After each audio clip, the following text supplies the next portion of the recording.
नमस्कार, मैं आपके साथ प्रिया बंसल और आप देख रहे हैं न्यूज चौक। चलिए आज के बुलेटिन की शुरुआत करते हैं। भारत की राष्ट्रपति द्रौपदी मुर्मू 9 मार्च शुक्रवार को अमृतसर दौरे पर आने वाली हैं। राष्ट्रपति एक दिन के लिए अमृतसर दौरे पर रहेंगे। इस दौरान वह यहां पर गोल्डन टेम्पल में माथा टेकेंगी, वहीं जलियांवाला बाग, दुर्गानिया मंदिर और श्री राम तीर्थ भी जाएंगी। जिला प्रशासन उनके आगमन, सम्मान और सुरक्षा की तैयारियों में जुटा हुआ है। वहीं द्रौपदी मुर्मू देश की पहली आदिवासी महिला राष्ट्रपति हैं, जिन्होंने बीते साल जुलाई महीने में शपथ ली थी। तब से लेकर कई बार उनके अमृतसर गोल्डन टेम्पल आने की बात भी हुई है, लेकिन अब उनके अमृतसर आने की घोषणा हो चुकी है। द्रौपदी मुर्मू का अमृतसर में यह पहला दौरा है। जिला प्रशासन की तरफ से पुलिस प्रशासन व अन्य विभागों के लिए इसकी तैयारी कर दी गई है। राष्ट्रीय जनता दल के राष्ट्रीय अध्यक्ष, पूर्व मुख्यमंत्री और पूर्व रेल मंत्री लालू प्रसाद यादव की पत्नी, पूर्व मुख्यमंत्री राबड़ी देवी के आवास पर सोमवार सुबह सीबीआई की टीम पहुंच गई। जमीन के बदले नौकरी केस में पूछताछ कर रही है। इस केस में लालू प्रसाद यादव, राबड़ी देवी और उनकी बेटी मीसा भारती समेत 14 लोगों पर आरोप लगाए जा रहे हैं। 15 मार्च लालू प्रसाद, उनकी पत्नी राबड़ी देवी और बेटी मीसा भारती को कोर्ट में पेश होने के लिए कहा गया है। जिस समय टीम पहुंची, राबड़ी देवी विधान परिषद जाने की तैयारी कर रही थी। वहीं राजद समर्थकों का कहना है कि लालू प्रसाद सिंगापुर से लौटे हैं। उनकी थोड़ी सी सक्रियता बढ़ी और एक कार्यक्रम में उन्होंने जनता को संबोधित किया। इसके बाद केंद्र सरकार भयभीत हो गई। बिहार में सब लोग होली की तैयारी में लगे हुए हैं और भाजपा वालों सीबीआई की टीम भेजी गई है। संस्थाओं का दुरुपयोग किया गया है। 2024 के चुनाव में जनता इसका माकूल जवाब देगी। दिल्ली में शराब नीति केस में गिरफ्तार मनीष सिसोदिया को सीबीआई आज यानी 6 मार्च को दिल्ली के राउज एवेन्यू कोर्ट में पेश करेगी। यहां से उन्हें जुडिशियल कस्टडी में भेजा जा सकता है। वहीं 4 मार्च को कोर्ट ने सिसोदिया की सीबीआई रिमांड 2 दिन 6 मार्च के लिए बढ़ा दी गई थी, जो आज पूरी हो गई है। हालांकि सीबीआई ने कोर्ट से 3 दिन के लिए उनकी कस्टडी मांगी थी। वहीं सिसोदिया की जमानत याचिका पर कोर्ट 10 मार्च को दोपहर 2 बजे फैसला सुनाएगा। सीबीआई ने उन्हें 26 फरवरी को गिरफ्तार किया था और 27 फरवरी को उनके कोर्ट में पेशी हुई। यहां से सिसोदिया को 5 दिन की सीबीआई रिमांड पर भेजा गया था। रेलवे को यात्रियों की परेशानी से लगता है कोई लेना देना ही नहीं है, तभी तो जब चाहे ट्रेनें रद्द कर दी जाती हैं। रेलवे ऐसा ही अब होली के दिनों में भी कर रहा है। 3 से लेकर 6 मार्च तक ब्लॉक लेन को कारण 40 से ज्यादा ट्रेनें रद्द कर दी गई हैं। ब्लॉक से पहले दिन यात्रियों को भारी परेशानी का सामना करना पड़ रहा है। शनिवार को दैनिक पास धारण, जनरल और लंबी दूरी की ट्रेनों के 70,000 से अधिक यात्री परेशान हुए हैं।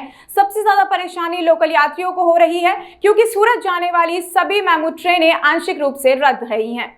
छत्तीसगढ़ बजट 2023 में बड़ी घोषणाएं हुई हैं, जिसमें कि बेरोजगारी भत्ते का ऐलान, आंगनबाड़ी कार्यकर्ताओं का मानदेय हुआ डबल, पेंशन में भी बढ़ोतरी की गई है। इसी के साथ नवा रायपुर एयरपोर्ट के पास एयर सिटी की घोषणा की गई है। इसी के साथ प्रदेश के चयनित अंग्रेजी महाविद्यालयों महासमुंद, कोरबा, बिलासपुर, रायगढ़ में 4 महाविद्यालयों की भवन निर्माण का प्रावधान दिया गया है। इसी के साथ 23 नवीन महाविद्यालयों की स्थापना का प्रावधान, जिसमें साथ ही राज्य रिसर्च फेलोशिप योजना प्रारंभ की जाएगी। इसी के चिकित्सा के क्षेत्र में होंगे बड़े बदलाव।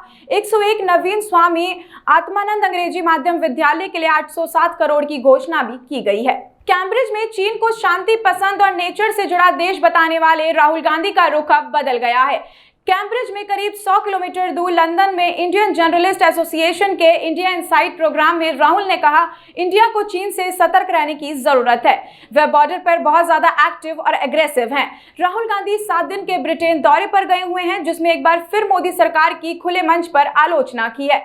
यहाँ पर राहुल ने कहा कि देश का अपमान मैं नहीं बल्कि खुद पीएम मोदी करते हैं। राहुल ने कहा, जो भी लोग प्रधानमंत्री मोदी या उनकी सरकार पर सवाल उठाते हैं, उस पर हमला किया जाता है। बीबीसी के साथ भी यही हुआ है।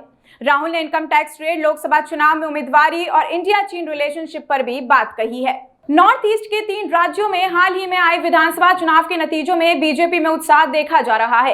अब पार्टी की नजर दक्षिण भारत के राज्यों पर है। वहीं बीजेपी को लगता है कि पार्टी इन राज्यों में लोकसभा चुनाव के दौरान बेहतर प्रदर्शन कर रही है।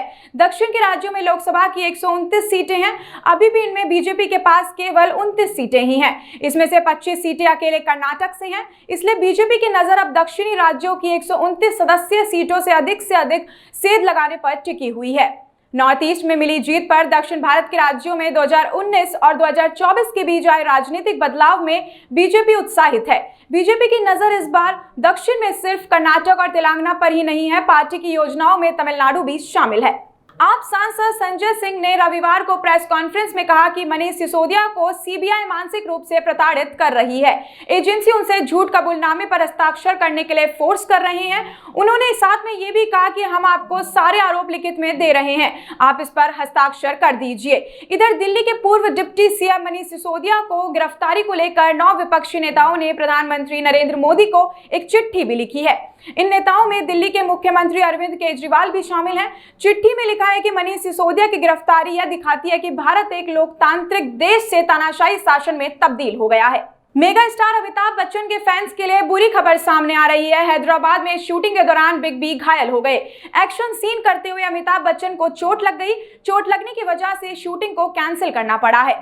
बिग बी डॉक्टर्स की निगरानी में उनका ट्रीटमेंट भी चल रहा है। वहीं अमिताभ बच्चन ने इस हादसे के बारे में जानकारी दी है। एक्टर ने बताया कि हैदराबाद में प्रोजेक्ट के की शूटिंग के दौरान उन्हें चोट लगी। यह हादसा एक एक्शन शॉट में हुआ।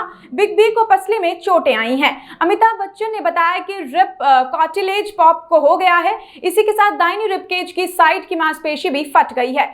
चोट लगने के बाद शूटिंग भी रोक दी गई है। अब मैच का हाल जान लेते हैं। Mumbai Indians women's versus RCB Women's Premier League 2023 का चौथा मुकाबला 6 फरवरी को मुंबई इंडियंस और रॉयल चैलेंजर्स बैंगलोर के बीच में होगा। दोनों टीमों के दरमियान यह मैच बिरबॉन स्टेडियम में खेला जाएगा। इस मुकाबले में मुंबई इंडियंस का इरादा लगातार दूसरी जीत दर्ज करने का होगा। हरमनप्रीत कौर की टीम ने पहले मुकाबले में गुजरात जायंट्स पर धमाकेदार जीत दर्ज की थी, जबकि आरसीबी को पहले मैच में ही दिल्ली कैपिटल्स के खिलाफ हार का भी सामना करना पड़ा था। इस बुलेटिन में फिलहाल के लिए इतना ही। इजाजत दीजिए। नमस्कार।